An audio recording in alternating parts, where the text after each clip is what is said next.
How to Be Awesome at Your Job is sponsored by LinkedIn Jobs. When you clock out, LinkedIn clocks in. Post your job for free at linkedin.com/beawesome. That's linkedin.com/BEAWESOME.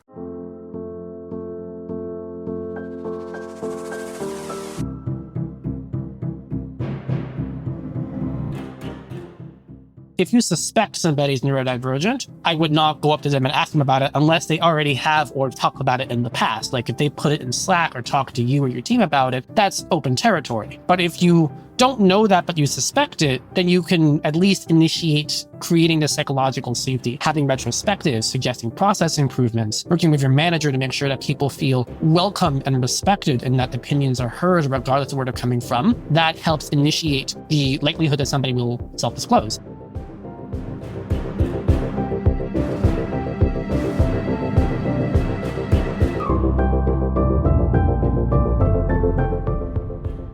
That's Shea Belsky. He's a tech lead at HubSpot and an autistic self-advocate.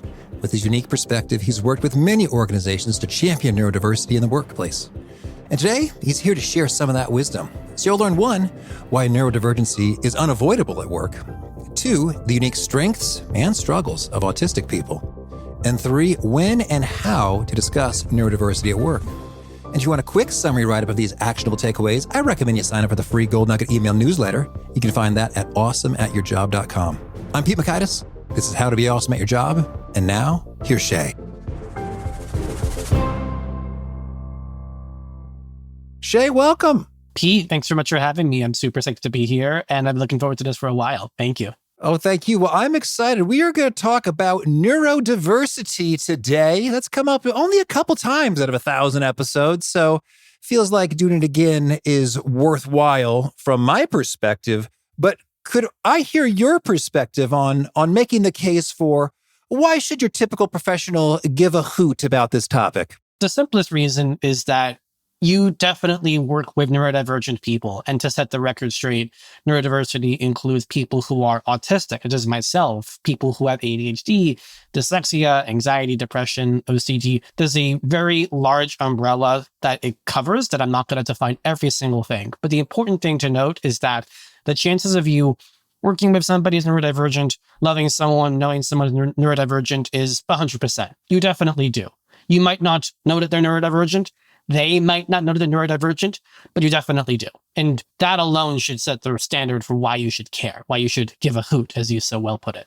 Okay. Well, so if we are aware that someone is neurodivergent or maybe neurodivergent, how does that inform our general way of being, acting, behaving, interacting with such folks? It depends a lot on what they need and who they are. Me, as an autistic person, I have my unique set of support needs. For me, that can be more sensory and social. We had a little chat about sarcasm before where it went whoosh right over my head. And that's me and my autism. But someone else who's autistic, they may not struggle with that at all, but instead they may struggle with executive functioning. They might struggle more strongly with something that's sensory. So to answer your question directly, it really varies based on the person, on an individual, and their own needs and what they need. That kind of relies on them knowing what they need and then also feeling comfortable asking their peers, asking their manager for what they need, which can sometimes vary based on the type of job, psychological safety, the circumstances of what their employment is. It really depends on the situation. Okay. Well, could you tell us a tale of workplace environment, someone who was oblivious about the neurodiverse colleagues around him or her, and what that person did to gain more comprehensive perspective and how that made an impact? Yeah, I could talk about a personal experience of mine. One of my first managers coming out of college and me working as a junior software engineer at a big tech company, I had multiple different managers who all had varying degrees of awareness of autism. Some people had a loved one who was autistic. Some knew about it. Some had seen it on TV. And then I had a manager who knew nothing about it. They were completely unaware. And they recognized that them not being in the know was actually something they needed to fix. And so I started talking to them. This is like week 1 or week 2 of us being in this manager relationship. I'm talking about it, and they're like, I need to stop you right here because I know this is important, but I don't know anything about this. So I want to go and do some homework on my end. This is the manager talking. I need to do some homework on my end as far as what I need to do as a manager to support you. And then I need you to come back and tell me with like specifics. Because up to that point in time, I had just been kind of saying, hey, Mr. and Mrs. Manager, I'm autistic. End of sentence. And kind of leaving it up to them to figure it out. But because I was challenged to unpack the specifics, that actually made it really enlightening for me to figure out, like, okay, what do I actually need in the workplace? What actually is making it harder for me to do my job and what makes it easy? And what do I need my manager to do to help advocate for me? And that whole interaction fundamentally changed how I approach the conversation as it did for them going forward. Well, that is super helpful. And as you mentioned, that there may be a label that we have, and that might be accurate and helpful, but there could be many things underneath it, and your individual needs and implications can vary widely from person to person. So, well, tell me, what did you in this story articulate are some of the needs or accommodations or adaptations or changes in behavior, and how did that improve the experience of working and collaborating? Something that I noticed very early on was the type of workplace that I was in. Most people were really direct communicators. Like when they said something, they meant it and have to read between the lines.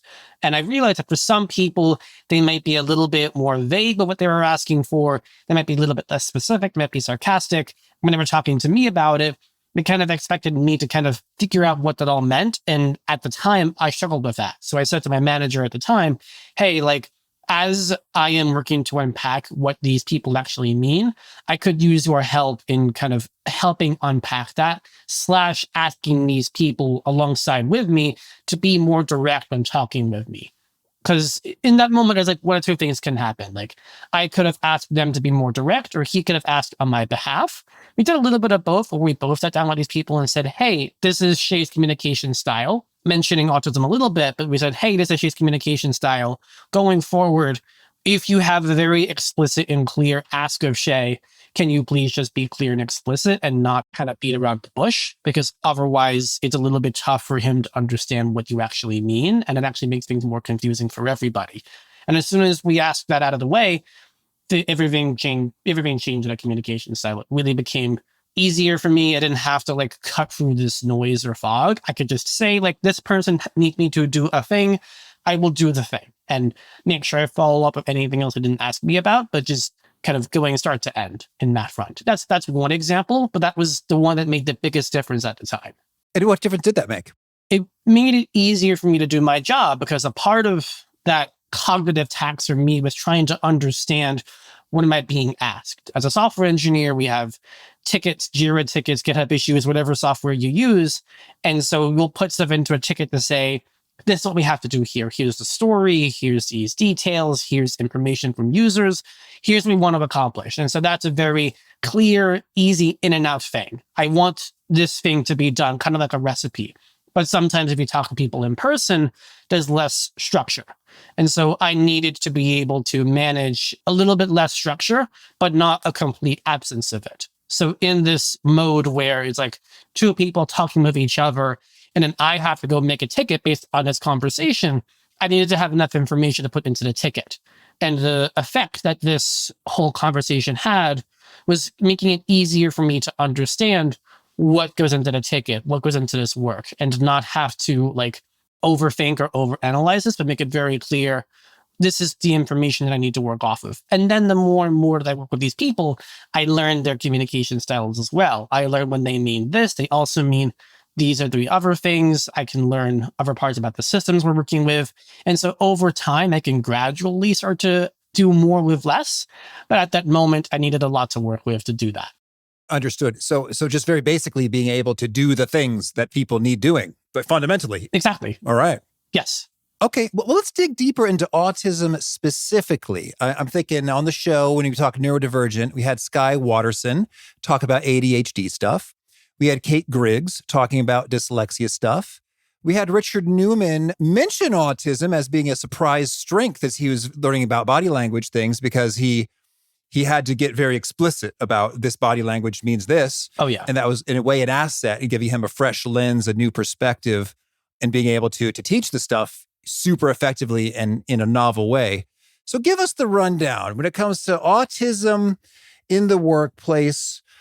Well, I guess we'll start with the 101, the basics. What is autism, and how is an autistic brain different than a neurotypical brain? The sentence has a lot of meaning, so I'll try to cut to the short version. But an autistic individual can struggle with a lot of different things and have different strengths on top of that. The common things about autism, not saying that everybody has these traits, but commonly includes struggles with social situations, sensory situations, sometimes executive functioning, sometimes motor control, and sometimes like a spatial or social awareness. And again, not everybody struggles with all of those things, but I would say are common things that a lot of autistic people experience. On top of that, we have a lot of strengths and talents that can come across because maybe our senses are more keenly attuned to certain things like pattern recognition, detail, ability to focus, ability to drill into something. There are a lot of strengths that come out of autistic people, with the caveat being that we sometimes have support needs and accommodations that we need in the workplace to actually get there. Something that I actually take a little bit of issue with is people only characterizing autism as a superpower, because for a lot of people, that is not the case, where it can be problematic for them. They manage it with therapy, with medicine, with other sorts of masking in the workplace. And for other people, they can manage and then they can unlock a lot of their talent. And other people exist somewhere in the middle. So the important thing to note is that a lot of autistic people have a lot of strengths and support needs, but in order to get the most out of autistic people, we have to acknowledge and support them with whatever their needs are. And in my minimal beginner understanding is that the brains of autistic people are in fact structurally different than the brains of neurotypical people. Can you tell me what's different? This is a biological underlying difference, and that comes down to genetics. Like, my brain is fundamentally different. How I perceive information, how I perceive my surroundings at a fundamental level, like how my brain, how my nerves operate is just different. And again, that difference can be very different from one autistic person to the next. My taste buds are kind of weird. I don't eat all the same foods everybody else does. My senses are different. Like, the way that I perceive light and sound and touch is very different from other people. So at a fundamental level, like, the way that I take in information and perceive it is kind of like a different operating system. You want to think about it that way than it is for other people. Mm-hmm. Not that it's not like Mac versus Windows, but it's like one version of Windows versus another version of Windows. And so do we know roughly what percentage of people have autism in the US, for example? The number changes pretty frequently, but at the last time that I checked, I believe that it was 1 in every 37 people in the US who were autistic. Okay. It's pretty high. It's like the chances that you know at least one autistic person is pretty high. All right. And can you bring us into your world a little bit? Sound, light, touch, process differently. How so? For instance, it's interesting because people think that because of the sound stuff, I don't like concerts. I'm actually a really big pop, punk, rock fan. And I love those sorts of concerts. I wear earbuds to manage the sound because otherwise I blow out my eardrums on a physical level, as everybody does. But if it's too overwhelming, I will physically feel the energy draining as I have to process the sound. And typically, at a concert, one source of sound is not a problem. If it's a couple of big speakers all doing the same thing, great. But if I'm in an environment where there's 20 or 30 different senses of sound, we mentioned the brain difference. My brain has a really hard time being able to manage the different sounds coming into my brain and being able to say okay, this person is talking with me, I'm going to prioritize their sound. This person's not talking to me, I'm going to tune them out. My brain really has a hard time telling the difference between that. And it treats every conversation around me as though they're talking to me, even if they're not. And so there's just more energy being used. It's a tiring, exhausting process for me. So if I am at a bar or a party or an event or some other sort of gathering where everybody's talking around me, it is more physically draining on me. I have very little control over that other than managing where I am in relation to that sound. For instance, my wife and I discovered this, if we go up back against a wall, if we're in an environment where I can go up and stand against a wall, there's no more sound coming from behind me, so only in front of me. So there's less sound coming into my brain that I have to manage. And then I can focus on, okay, I can manage with like half the room of sound, but not like a full 360 degrees worth of sound, for example. Okay. Understood. Intriguing. And so now it's funny, I've been told a couple times that I could be on the spectrum.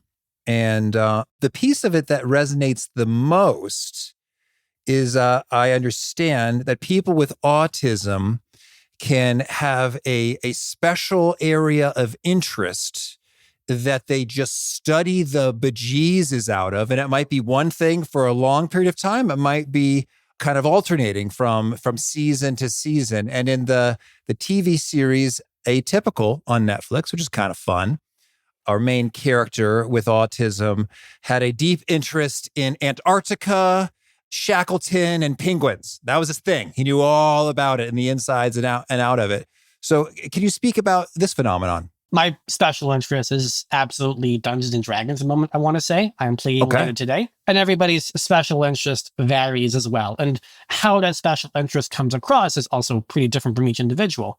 For me, it's like a fixture of my schedule. I make time for it. It's like every other Thursday for me. But how this special interest comes across is very different for other people. And to your point, like sometimes I can get like really passionately interested in a topic and then completely lose interest and walk away from it. That was me like Pokemon Go, honestly. I played Pokemon Go for a couple of years and then one day I just lost interest and I moved on to something else. Okay. All right. Understood. And we talk about superpowers. In some ways, having a deep interest in a thing that no one else has as much interest in can be a superpower because you can develop a specialized knowledge and expert status on a matter that dwarfs others and then becomes supremely valuable. It's like, hey, we've got a subject matter expert on acoustics or Dungeons and Dragons, Pokemon Go, whatever the thing may be. And so that can be incredibly valuable for a team to have access to that deep expertise. Tell us more about the so-called superpowers. It's an interesting balance because especially in the workplace, you are right. You can have those subject matter experts, those people who are exceptionally talented or knowledgeable or passionate about a topic or topics or certain technologies, certain practices, whatever it is. And the way that autistic people really work is absolutely in that area of special interest, they can just like go 100 miles an hour on that subject. But maybe those individuals need some support in the workplace to get that done. It might be a situation where on a Zoom call, for instance, or Teams or whatever we use, Google Meet, they might not have their video on all the time. Maybe they're looking away from the camera every once in a while. Maybe they have a fidget device in their hands. Like the way that they need to help self-regulate and manage can really vary from person to person. In my case, I actually have a working with me document in my workplace, which kind of describes to people, that kind of gives them like a one pager on me being autistic. It's more pages than that, but I have one page just on, I am autistic. Here's what you should know about that working with me. And I talk about eye contact. I talk about flexible hours, camera. If I'm in the office, I got big headphones on. I kind of lay it out for people so they know what to expect. And it makes it easy for them to kind of match my working style to unlock those superpowers, to really unlock those talents, because without that level of support, I am not able to do my job as well. If I had to not wear headphones in a busy, loud office environment, I would say I work half as well. Well, we actually had a recent guest who said creating a user manual is just a great practice in general for individuals and teams getting together and seeing how we work best and under what circumstances. And so in the case of autism specifically, that sounds phenomenal. I'm also thinking about, because the first time someone mentioned they thought I was on the spectrum, my immediate reaction was, but I don't have any cool superpowers like Rain Man. I tried to learn counting cards once and I was terrible at it. So what's like the Rain Man stuff? Apparently he's autistic and thusly he could count cards. And what's that connection about? That's an exceptional form of a specific talent, which has a specific use case. In their case, they could recognize patterns. They could track things with their eyes. They had this innate talent of being able to see patterns where neurotypical people could not, and then leverage that to an advantage. And that comes up in the workplace all the time, like recognizing patterns, seeing things over and over and over. For instance, in my case, in software engineering, it could be like, oh, I've seen this error come up a couple of times. And when this error comes up, it's because this other thing has happened. Maybe we know why this is happening. Let's go off and fix it. And that's just something that I can look at over time. And maybe other people may not have the same level of attention to detail or patience. Not that they could not do those things, but it comes easier to me to see those trends and perceive them, and then translate that to what can I do about it? What am I able to do about it? Should I tell someone about this? In my current role as a tech lead, I'm pretty empowered to go off and do stuff about these things when I see them. Okay. Well, let's hear some more great practices in terms of if we are autistic or have another neurodivergent feature, or there are others on our teams that are. What are some of the top do's and don'ts you really recommend? Number one thing that I say to autistic people is really reflecting onto yourself to ask yourself, what do you need? What are your must-haves, deal breakers? Because my deal breaker is headphones and flexibility and camera and eye contact. Those are things that if I don't have to constantly manage them, if they're taken away from me, basically, I would say that I work half as well or worse, because that's just what I need to do my job. And for other people, they may be different things. They might be fine without the headphones or camera video or eye contact or whatever, but they may need something else. They may need a quiet room or a sensory room. They may need to be able to take walking meetings. They may need a meeting note taker, which is pretty common, ubiquitous these days, but you still have to have permission sometimes. And there's lots of different ways in which that comes up. And I'm not going to sit here forever and talk about all of them. The point is, what do you need? What do you need? What do you want? And being able to articulate them, jot them down, talk about them with your manager, with your team, is going to set you up for the most amount of success. And then if you are the manager teammate on the receiving end of this, you should feel empowered and trusted that they want to talk to you about this, and then be able to actually go ahead and do something about it. Because you are a team. If you don't get there together, you don't get there at all. And the most important thing about that is being able to recognize that if this individual needs something to do their job, then it should behoove the manager and the team to want to get that behind them to make this happen. Whether it's something that's easy and straightforward, whether it needs some sort of work or permissions or approvals, but it should behoove the team to want to get behind people who need help and support, no matter what it is. Whether that's flexibility or a physical thing or a digital thing, just knowing that we're all in this together. What are some telltale signs that someone we're working with may indeed have autism, ADHD, dyslexia, that might make us say, perhaps I should have a conversation about this matter?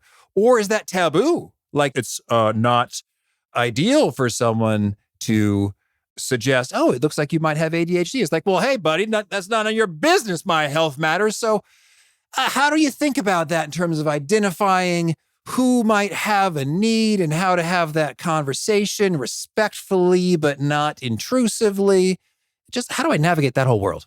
It's a spicy question. It's a good question, because honestly, everyone's neurodiversity is a personal topic. Some people talk about it a lot. I talk about it pretty frequently, but I would say I'm on the rarer side of people who are very open about it, who are willing to talk about it.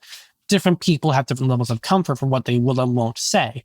And as far as having a conversation around it, that is typically initiated by that neurodivergent person when they feel comfortable, when they feel like there's emotional safety, psychological safety. So to kind of answer your first question, it's a matter of creating a psychological safety where people can speak up if they're finding something is wrong about the team, they have a process improvement, if you can make a change to make things more inclusive, regardless of how somebody's brain operates. That can kind of lead somebody to be more motivated to disclose. But the idea of self-disclosure is a pretty personal topic. Some people have trauma from having disclosed in the past and being ridiculed or shamed for it, or worse, been fired for it. So not everybody is going to be as open to talking about it as the next person. But what you can do if you suspect somebody's neurodivergent, I would not go up to them and ask them about it unless they already have or talked about it in the past. If they put it in Slack or talk to you or your team about it, that's open territory. But if you don't know that, but you suspect it, then you can at least initiate creating the psychological safety, having retrospectives, suggesting process improvements, working with your manager to make sure that people feel welcome and respected and that opinions are heard regardless of where they're coming from. That helps initiate the likelihood that somebody will self-disclose. Doesn't guarantee it, but it makes it more likely.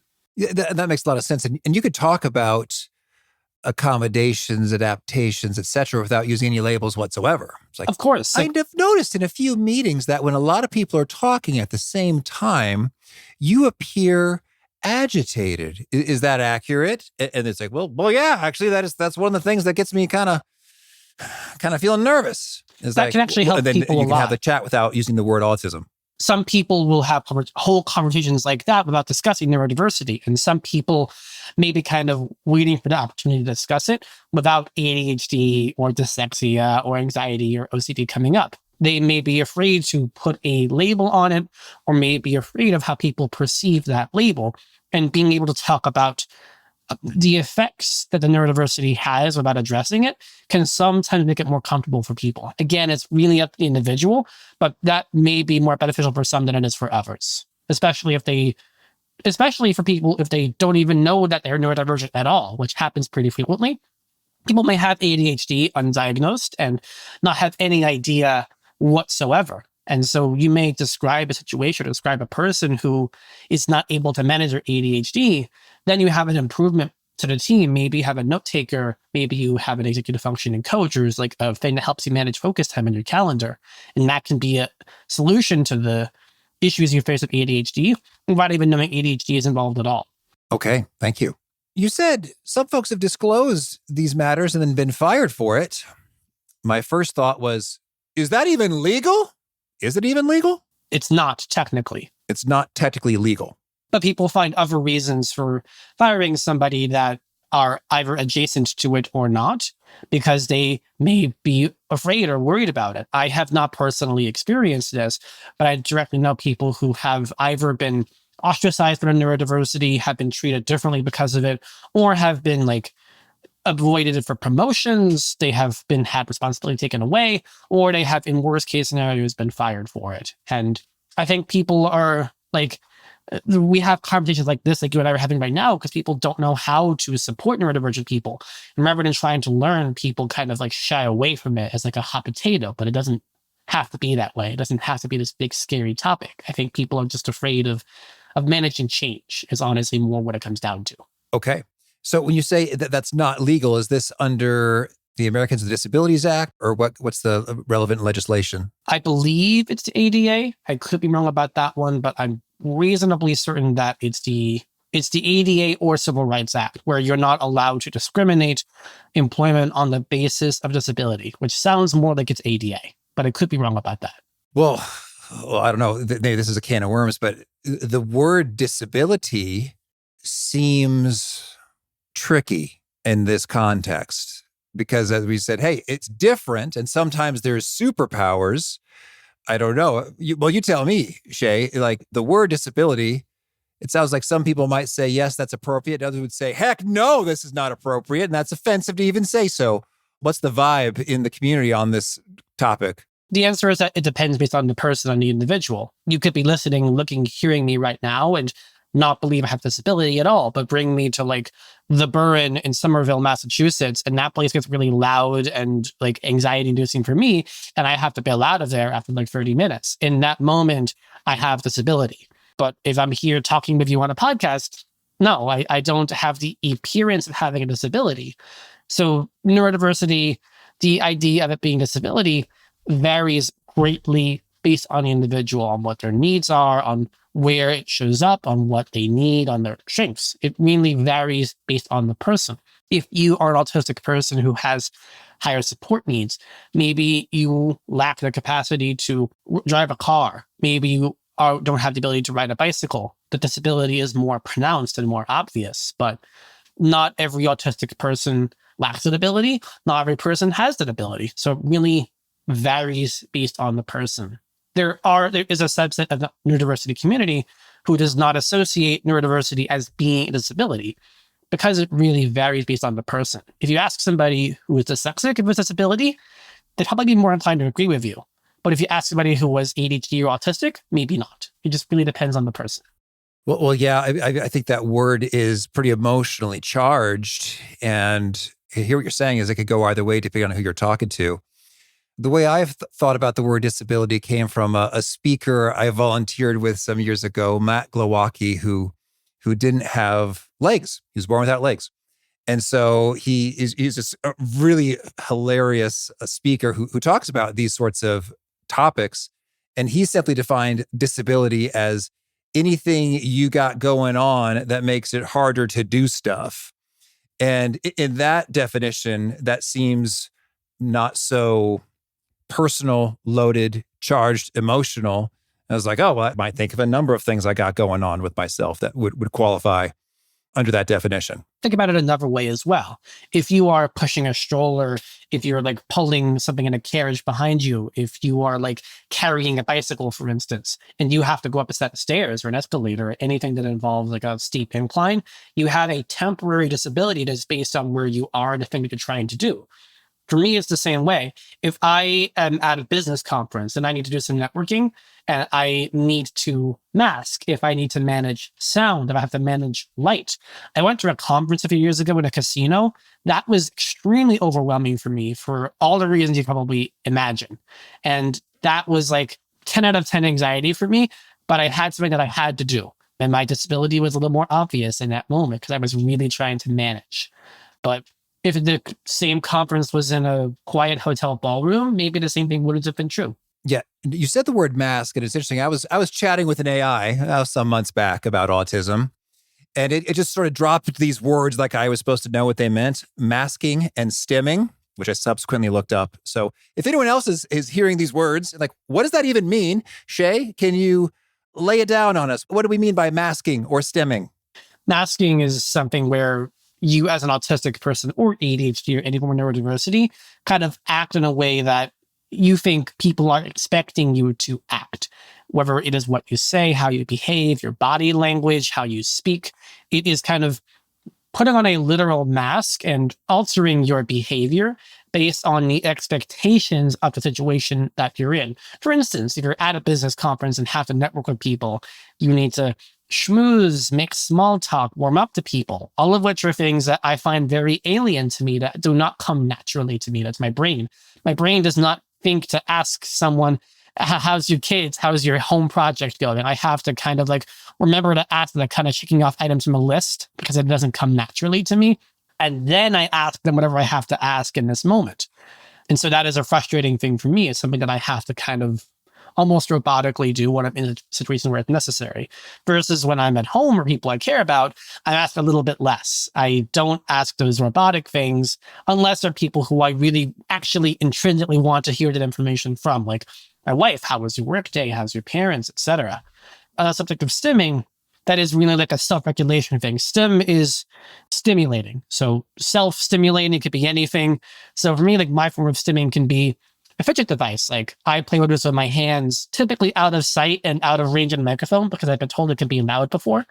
That's also a form of masking. Like if it was up to me, I might hold the fidget thing right up in my face and your editors would have a really hard time editing out the audio. So I kind of keep it down below where it does not come up on the mic. I'm still stimming and stuff. It's kind of just at my side. So I still get the benefit of stimming and you don't have to worry about editing the audio out later. And the stimulation, the benefit of the stimming, what is the benefit? And can all of us have it? Or is that more so for folks who have autism? It could be anybody. I would say that it is more pronounced and more beneficial to autistic people.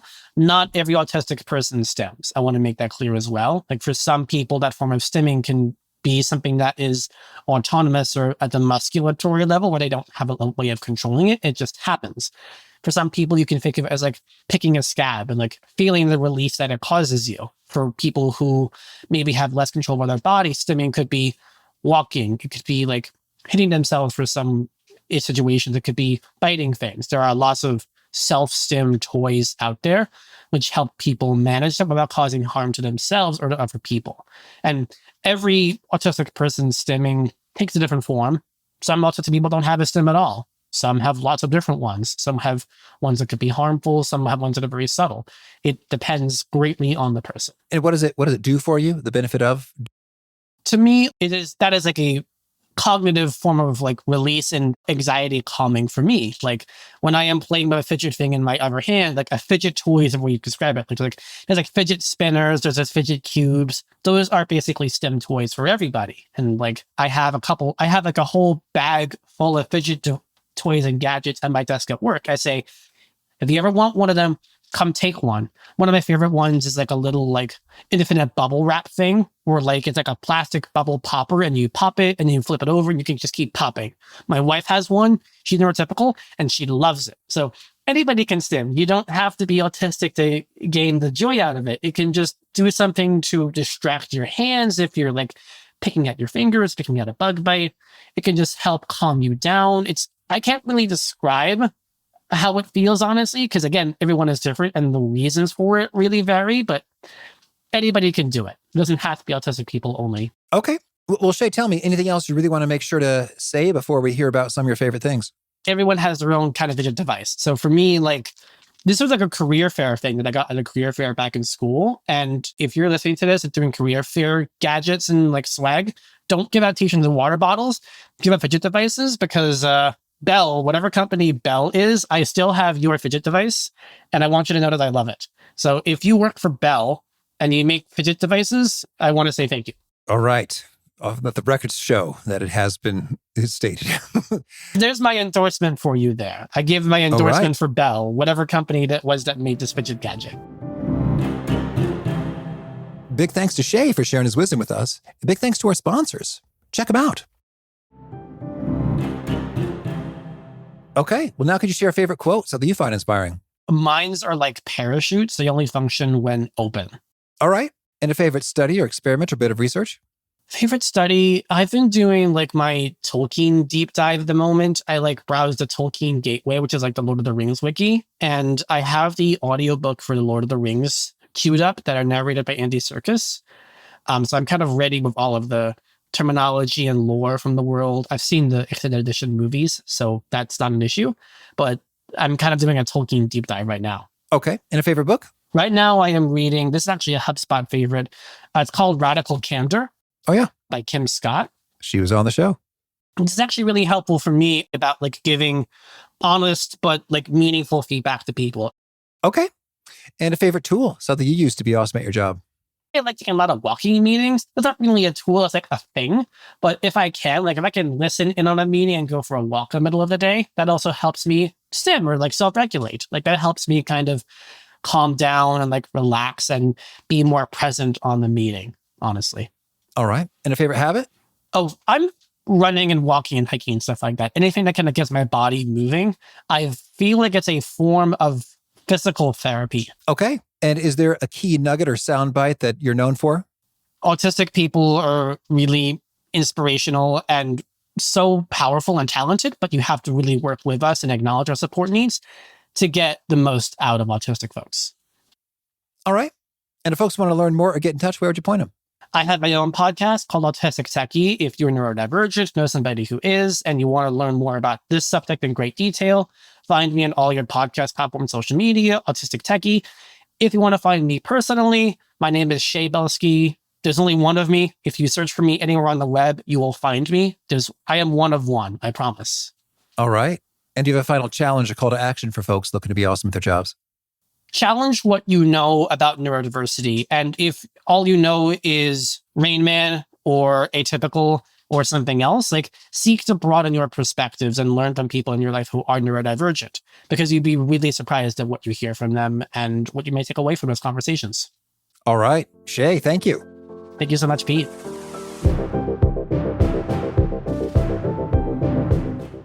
I love so much what Shea had to say about thoughtfully, considerately, compassionately having the conversation about what you can do to support folks. What are their preferences? What are their hangups? What are their needs? That user manual tip has come up again, and I think that's oh so helpful. Whether someone's neurodivergent or really frankly, just any of us, it would be good to know what makes things work well and not so well for your particular brain. Great stuff from Shea. If you want to check out the show notes or the transcript or the links to items that we referenced, please drop on by awesomeatyourjob.com/EP1087. Hope to catch you next time, and peace.